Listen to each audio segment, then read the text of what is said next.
त्याच कुळामध्ये हरिश्चंद्र नावाचा राजा झाला। त्या हरिश्चंद्र राजाला मी परीक्षा पाहिलो म्हणे। काय स्वप्नामध्ये 3 मन सोनं मी असणारा हरिश्चंद्राला मागितलं होतो आणि स्वप्नामध्ये मागितल्यानंतर त्या हरिश्चंद्राने स्वप्नामध्ये राज्य दान मला दिलं होतं आणि सकाळी मी दारामध्ये गेल्यानंतर हातावरती पाणी घेऊन त्या राजाने असणार ते राज्य असणार मला दान केलं आणि डोंबाऱ्या घरी काम करून मला 3 मन सोनं आणून दिलं।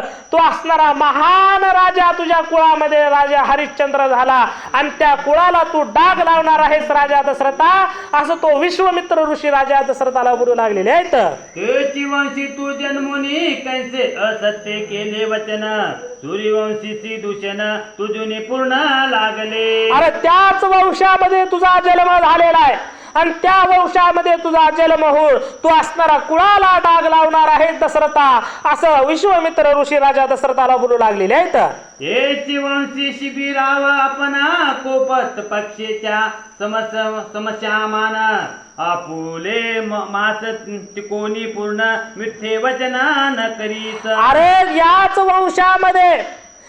वंशामध्ये शिबी नावाचा राजा झाला। त्या पक्षापायी आपला शरीराचा मांस कापून असणार त्या शिबी राजाने दिला। त्यासारख्या उच्च कुळाचा असणार तू सूर्यवंशाचा आहेस, त्या उंच असणार उच्च कुळाला तू डाग लावणार आहेस, असं असणार ऋषी त्या राजा दशरथाला बोलू लागलेले आहेत।